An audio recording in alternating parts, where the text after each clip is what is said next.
Everyone.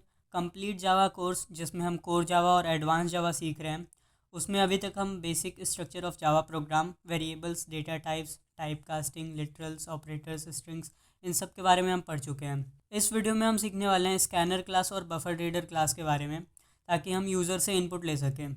सो इस playlist को save कर लेना और साथ में चैनल को भी सब्सक्राइब कर देना। जावा में यूज़र से इनपुट लेने के लिए या फिर टेक्स्ट को किसी फाइल से रीड करने के लिए बहुत से डिफरेंट तरीके हैं। उसमें से दो तरीके हम आज सीखने वाले हैं, एक स्कैनर क्लास की हेल्प से और एक बफर रीडर क्लास की हेल्प से।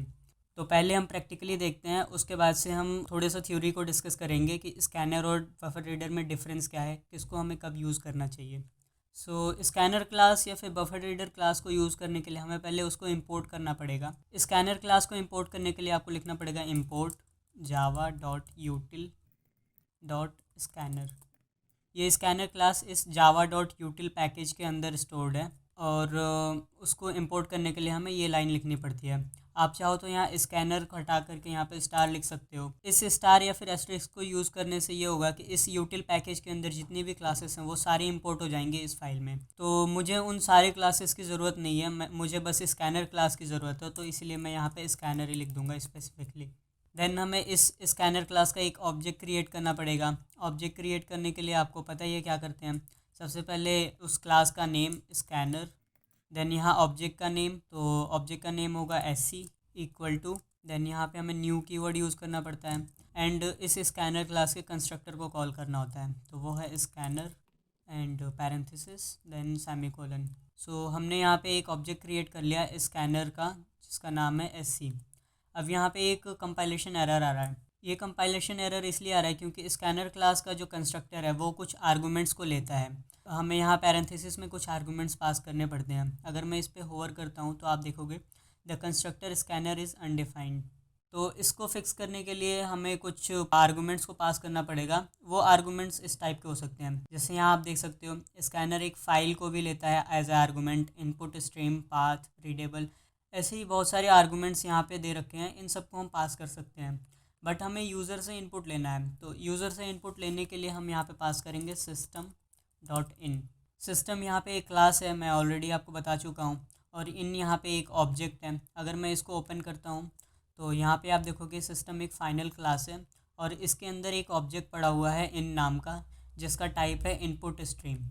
तो ये इनपुट स्ट्रीम का जो ऑब्जेक्ट है ये स्पेसिफाई करता है कि हम इनपुट कहाँ से लेना चाहते हैं, जो कि है स्टैंडर्ड इनपुट स्ट्रीम। मतलब ये जो पूरी लाइन हुई सिस्टम डॉट इन, ये आप ऐसे समझ सकते हो कि पॉइंट आउट कर रही है हमारे सिस्टम के कीबोर्ड के तरफ। तो कीबोर्ड से जो भी चीज़ें एंटर होंगी वो इस ऑब्जेक्ट में आकर के स्टोर होंगी। अब इस स्कैनर के ऑब्जेक्ट के पास काफ़ी सारे मेथड्स आ गए हैं जो इस स्कैनर क्लास के अंदर प्रेजेंट हैं। इसको ओपन करके मैं फंक्शन F4 क्लिक करता हूँ तो टाइप हायरार्की ओपन हो गई। यहाँ पे मैं फंक्शंस देख सकता हूँ कौन से हैं यहाँ पे। तो आप देख सकते हो यहाँ पे कितने सारे फंक्शंस दे रखे हैं। तो इन कुछ मेथड्स को हम देखते हैं।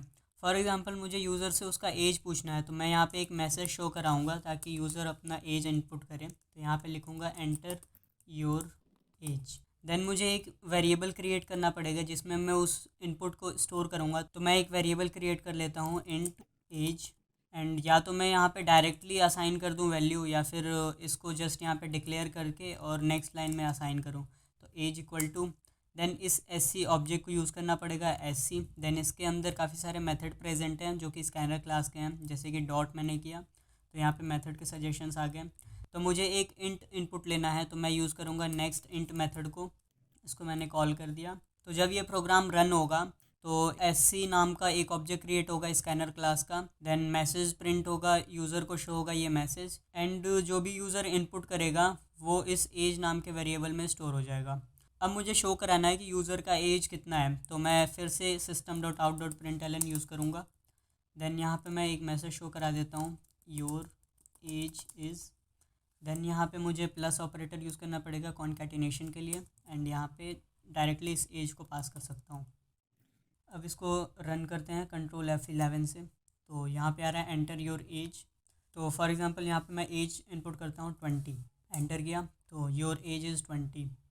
इस तरह से हम यूज़र से इनपुट लेते हैं। अब फॉर एग्जांपल मुझे यूज़र से इनपुट लेना है एक स्ट्रिंग।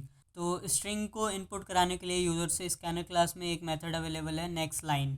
तो इसी को मैं मॉडिफाई कर देता हूँ, यहाँ पे लिख देता हूँ एंटर योर नेम एंड इसका टाइप कर देता हूँ स्ट्रिंग नेम एंड यहाँ पे नेक्स्ट इंट की जगह पे मुझे यूज़ करना पड़ेगा नेक्स्ट लाइन।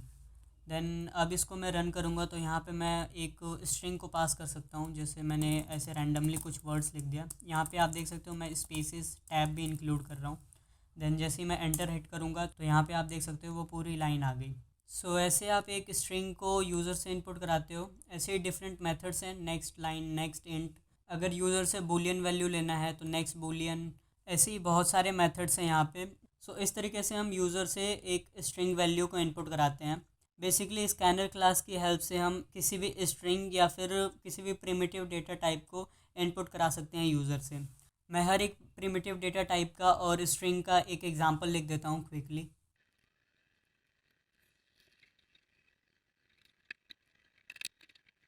मैंने यहाँ पे एग्जांपल लिख दिया है प्रिमिटिव डेटा टाइप्स का एंड प्लस यहाँ पे मैंने एक स्ट्रिंग का भी एग्जांपल लिख दिया है। अभी हमने स्ट्रिंग का भी देखा था यहाँ पे ऑलरेडी। तो इस तरीके से हम हर एक प्रिमिटिव डेटा टाइप का इनपुट लेते हैं यूज़र से। st.next बाइट, बाइट के लिए, शॉर्ट के लिए नेक्स्ट शॉर्ट एंड इंट के लिए नेक्स्ट इंट, लॉन्ग के लिए नेक्स्ट लॉन्ग। जस्ट आपको नेक्स्ट के बाद वो प्रिमिटिव डेटा टाइप का नेम लिख देना है एंड आपको ध्यान रखना है कि ये कन्वेंशन आपको फॉलो करनी है। कैमल के इस कन्वेंशन इसको कहते हैं, जिसमें फर्स्ट जो लेटर होता है वो स्मॉल से स्टार्ट होता है एंड बीच में अगर कोई दूसरा वर्ड आता है तो उसका जो फर्स्ट लेटर होगा वो कैपिटल से स्टार्ट होगा।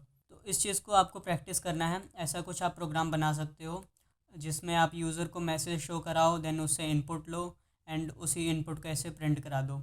तो ये चीज़ आपको करके देखनी है। अब यहाँ पे मैंने दो चीज़ लिख रखा है, sc.next method and sc.next line method. इन दोनों में डिफरेंस क्या है इसको देखते हैं। पहले मैं इस वाली लाइन को एग्जीक्यूट करता हूँ, तो मैं इन सब को कमेंट कर दे रहा हूँ, देन इसको भी कमेंट कर देता हूँ।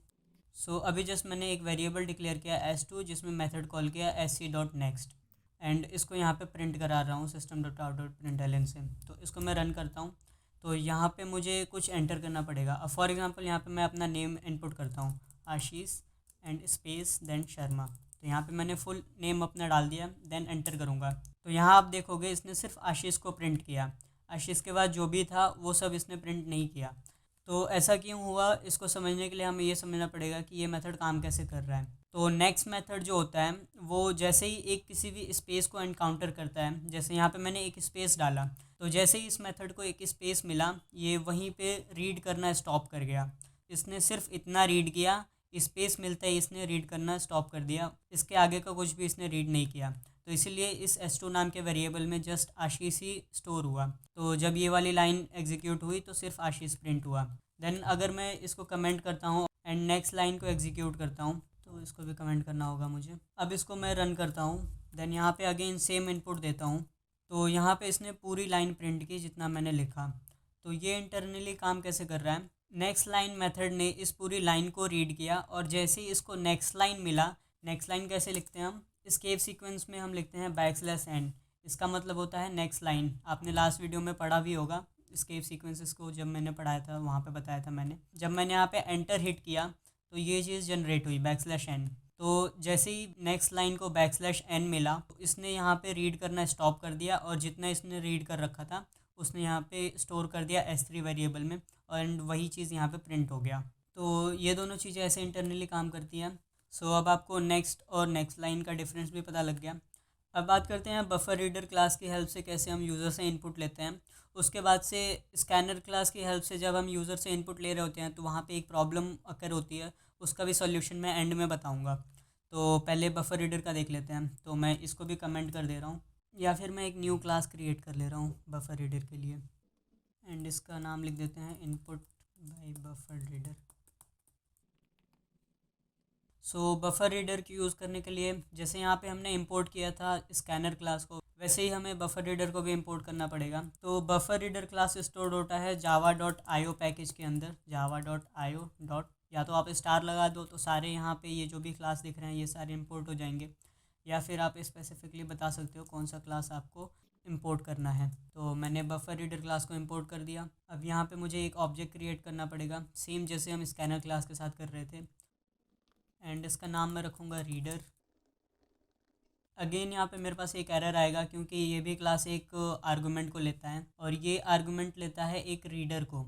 या तो आप डायरेक्टली एक रीडर पास कर दो या फिर रीडर के साथ में आप बफर का साइज़ भी बता सकते हो। यहाँ पे एंड में बफर का साइज़ बताया जाता है, तो मैं यहाँ पे एक रीडर पास करूँगा। अब यहाँ पे रीडर आप किस टाइप का पास कर सकते हो ये डिपेंड करता है कि आप किस जगह से इनपुट लेना चाहते हो। जैसे फॉर एग्जांपल आपके पास कोई फाइल पड़ी है जिसके अंदर कुछ टेक्स्ट है, वहाँ से अगर रीड कराना चाहते हो तो उसके लिए आपको यहाँ पे एक फ़ाइल रीडर का ऑब्जेक्ट पास करना पड़ेगा। लेकिन अभी हम कीबोर्ड से इनपुट कराना चाहते हो तो उसके लिए हम यहाँ पे एक ऑब्जेक्ट पास करेंगे इनपुट स्ट्रीम रीडर का। तो या तो आप चाहो तो यहाँ पे एक इनपुट स्ट्रीम रीडर का ऑब्जेक्ट बनाओ। जैसे फॉर एग्जांपल यहाँ पे मैं एक ऑब्जेक्ट क्रिएट कर लेता हूँ इनपुट स्ट्रीम रीडर का, एंड मुझे इसको भी इंपोर्ट करना पड़ेगा। तो जस्ट मैं यहाँ पे होवर करूँगा and import input stream reader यहाँ पे क्लिक कर दूँगा, तो ये ऑटोमेटिक यहाँ पे इंपोर्ट हो जाएगा। देन इसके कंस्ट्रक्टर में भी हमें एक आर्गुमेंट को पास करना पड़ेगा। तो जैसे हमने यहाँ पे स्कैनर क्लास में सिस्टम डॉट इन पास किया था जो कि रेफ़र कर रहा है हमारे कीबोर्ड को, तो वैसे ही हम यहाँ पे सिस्टम डॉट इन पास कर देंगे। तो यहाँ पे मैं लिख दूँगा सिस्टम डॉट इन। सो यहाँ से वो एरर ख़त्म हो गया। अब इस ऑब्जेक्ट को हम पास कर सकते हैं यहाँ पे, तो मैं जस्ट यहाँ पे लिख देता हूँ IR। तो आप ऐसे भी कर सकते हो, लेकिन एक शॉर्टकट मेथड भी है, आपको ये पूरा लिखने की ज़रूरत नहीं। ये लाइन हटा दो यहाँ से एंड इस चीज़ को यहाँ से कट करके एंड यहाँ पे पेस्ट कर देना है इस कंस्ट्रक्टर में। एंड यहाँ पे सेमीकोलन नहीं आएगा, एंड में आएगा सेमीकोलन। सो ये शॉर्ट मेथड भी है, ये भी यूज़ कर सकते हो। इसको हम ओपन करके देख सकते हैं कौन कौन से मेथड प्रेजेंट है इसमें। सो ये सब मेथड्स हम यूज़ कर सकते हैं बफर रीडर की हेल्प से। अगर किसी स्ट्रिंग टाइप का इनपुट लेना है यूज़र से तो हम यूज़ करते हैं रीड लाइन, तो इसको यूज़ में लेते हैं हम। अगेन यहाँ पे मैं एक मैसेज प्रिंट कराऊंगा sys out enter your name, and यहाँ पे मुझे एक वेरिएबल क्रिएट करना पड़ेगा string name equal to, and यहाँ पे इस रीडर ऑब्जेक्ट को मैं लूँगा। देन मैं यहाँ पे कॉल करूँगा रीड लाइन मेथड को। अब यहाँ पे मेरे पास एक एरर आएगा अगेन। ये एरर इसलिए आ रहा है क्योंकि ये जो बफर रीडर क्लास है इसमें प्रेजेंट मेथड को जब भी हम कॉल करते हैं तो ये एक एक्सेप्शन थ्रो करता है, IO एक्सेप्शन। तो इसको हमें हैंडल करना पड़ेगा। एक्सेप्शंस क्या होते हैं इसके बारे में हम डिटेल में आने वाली वीडियोज़ में पढ़ेंगे। अभी के लिए एक्सेप्शंस का जस्ट इतना मतलब समझ सकते हो आप कि कोई एक्सपेक्टेड या अनएक्सपेक्टेड एरर आ जाना प्रोग्राम में, जिसकी वजह से हमारा प्रोग्राम जो होता है वो क्रैश हो जाता है, तो वो होता है एक्सेप्शन। जस्ट एक जनरल वे में आप इसको समझ सकते हो, बाकी हम डिटेल में तो पढ़ने ही वाले हैं। तो इस एरर को फिक्स करने के लिए हमारे पास दो तरीके हैं, एक तो surround with try catch block या फिर थ्रोज का डिक्लेरेशन कर दें। तो ट्राई कैच ब्लॉक से तो हम बाद में देखेंगे, जस्ट ये सिंपल वाला मेथड यूज़ कर लेते हैं। तो जो ये मेन मेथड का सिग्नेचर है इसको हम सिग्नेचर बोलते हैं, मेथड सिग्नेचर। तो यहाँ पे हमें लिखना पड़ेगा थ्रोज एंड यहाँ पे हम पास कर देंगे IO एक्सेप्शन।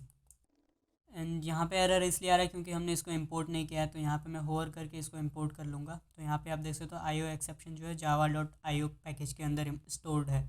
सो वो एरर भी फिक्स हो गया। अब हमें इसको प्रिंट कराना है जो भी यूज़र ने इनपुट किया है, तो उसे आउट एंड यहाँ मैसेज पास कर देते हैं हेलो एंड कॉन्कैटिनेशन करेंगे यहाँ पे नेम। अब इसको रन करते हैं। सो एंटर योर नेम, तो यहाँ पे मैं अगेन सेम ही इनपुट देता हूँ। सो यहाँ पे आउटपुट में आ गया हेलो आशीष शर्मा। एक चीज़ आप नोटिस कर रहे होगे, ये जो हम इनपुट कर रहे हैं वो नेक्स्ट लाइन में हो रहा है। अगर हम चाहते हैं कि ये जो कोलन है इसके जस्ट बाद ही हम इनपुट कर पाएँ तो आपको जस्ट यहाँ पे प्रिंट एलन की जगह पे आपको मेथड यूज़ करना है प्रिंट। तो अगर मैं इसको फिर से रन करता हूँ तो यहाँ पे मैं अब जस्ट इस कोलन के बाद लिख सकता हूँ। सो आउटपुट आ गया जैसा हमने इनपुट किया था। तो ये दो तरीके हमारे पास बफर रीडर और स्कैनर क्लास से यूज़र से इनपुट लेने के लिए। अब बफर रीडर और स्कैनर क्लास से रिलेटेड कुछ थ्योरी की बात करते हैं। तो मैंने यहाँ पे ऑलरेडी कुछ पॉइंट्स लिख रखे हैं। तो स्कैनर क्लास वो जावा यूटिल पैकेज में होता है और स्कैनर क्लास का यूज़ हम प्रिमिटिव डेटा टाइप्स को इनपुट लेने के लिए करते हैं, जैसे इंट, कैर, डबल और स्ट्रिंग। स्ट्रिंग एक रेफरेंस या फिर नॉन प्रिमिटिव डेटा टाइप है, तो स्ट्रिंग्स के भी इनपुट के लिए हम स्कैनर क्लास को यूज़ कर सकते हैं। स्कैनर क्लास की हेल्प से हम इजीली किसी भी प्रोग्राम में इनपुट ले सकते हैं। जैसे यहाँ पे आपने देखा ही था, जस्ट हमने एक ऑब्जेक्ट क्रिएट किया और उसके मेथड को कॉल कर लिया। एंड ये पॉइंट रिमेंबर करने लायक है, स्कैनर क्लास जो होता है वो इनपुट लेता है एज अ टोकन्स। मतलब यहाँ पे जो भी इनपुट लिया गया, जैसे फॉर एग्जांपल यहाँ पे मैंने इनपुट दिया Ashish, then space, then again Sharma. तो यहाँ पे अगर मैं स्कैनर क्लास से इनपुट ले रहा हूँ तो यहाँ पे 3 टोकन्स बने। एक टोकन में ये पूरा आ गया, दूसरे टोकन में यहाँ पे स्पेस, तीसरे टोकन में ये शर्मा। तो यहाँ पे 3 टोकन्स बने। तो स्कैनर क्लास जो है वो टोकन्स में लेता है इनपुट। देन बफर रीडर के बारे में अगर बात करें तो बफर रीडर क्लास जो होता है वो स्ट्रीम ऑफ कैरेक्टर्स को रीड करने के काम आता है। बफर रीडर के कुछ यहाँ पे मैंने मेथड्स और उसके डिस्क्रिप्शन लिख रखे हैं, ये आप पढ़ लेना। अभी हम ज़्यादा डिटेल में नहीं जा रहे हैं, बफर रीडर और स्कैनर के सारे मेथड्स के बारे में नहीं सीख रहे, जस्ट जितना हमें ज़रूरत है उतना ही मैं सिखा रहा हूँ अभी। बाकी हम इसको डिटेल में भी सीखेंगे।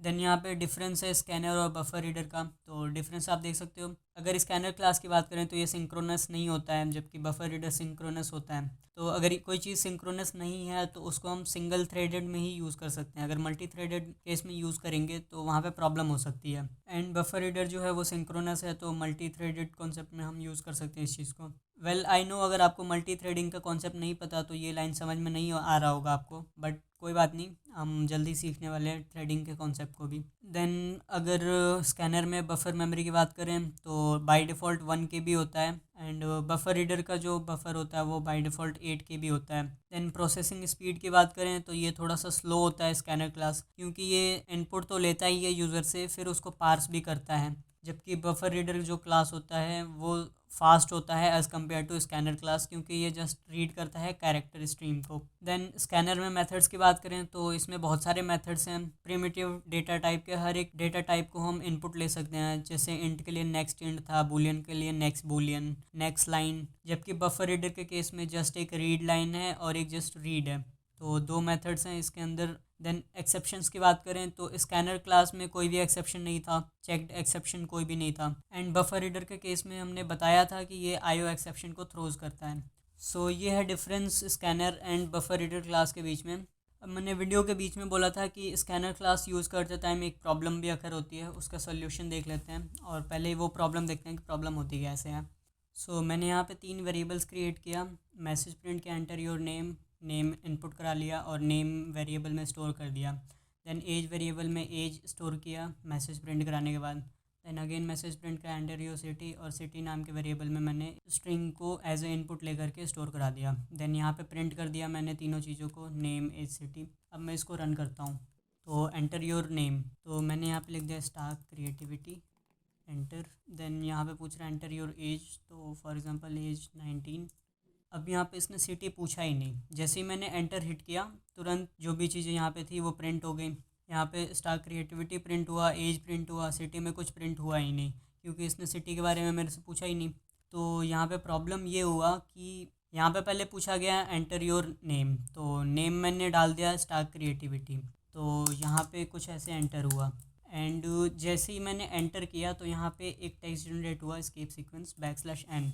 तो \n जब रीड लाइन ने रीड किया तो ये रीड करना इसने बंद कर दिया, और जस्ट इतना इसने रीड किया था वो चीज़ नेम में स्टोर हो गई। एंड यहाँ तक तो कोई प्रॉब्लम नहीं था। देन फिर एंटर योर एज आया, देन मैंने यहाँ पे एज इनपुट किया, तो यहाँ पे हमने नेक्स्ट इंट को कॉल कर रखा है, तो एक इंट एज ए इनपुट आएगा। तो यहाँ पे मैंने 19 किया, देन मैंने प्रेस किया एंटर, तो एंटर से क्या जनरेट हुआ \n। लेकिन नेक्स्ट इंट क्या करता है, सिर्फ इंट वैल्यूज़ को इनपुट लेता है, तो इसने जस्ट 19 इनपुट लिया और स्टोर कर दिया एज में, एंड \n बचा रह गया। तो ये \n यहाँ पे जब दोबारा से रीड लाइन कॉल हुआ तो \n ऑलरेडी इस SC ऑब्जेक्ट के अंदर पड़ा हुआ है।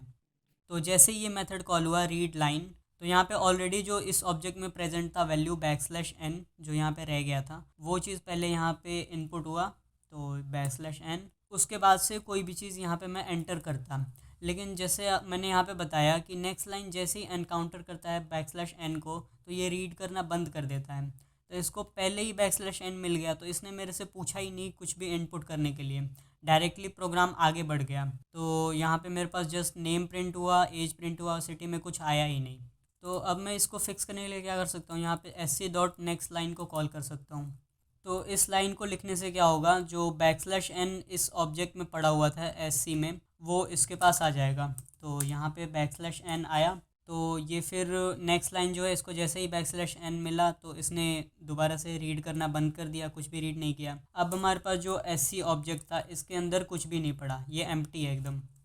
तो दोबारा से जब ये कॉल होगा तो यहाँ पे कुछ भी नहीं है पहले से, तो इसको कुछ मिला नहीं, तो ये मेरे से कुछ इनपुट लेगा और मैं इनपुट करूँगा, देन एंटर प्रेस करूँगा, तो एंटर प्रेस करते ही \n जनरेट होगा। तो यहाँ तक की चीज़ें स्टोर हो जाएंगी सिटी में। तो इसको अब दोबारा से रन करते हैं। तो enter your name, enter, enter your age, enter, enter your city, तो यूपी, एंटर।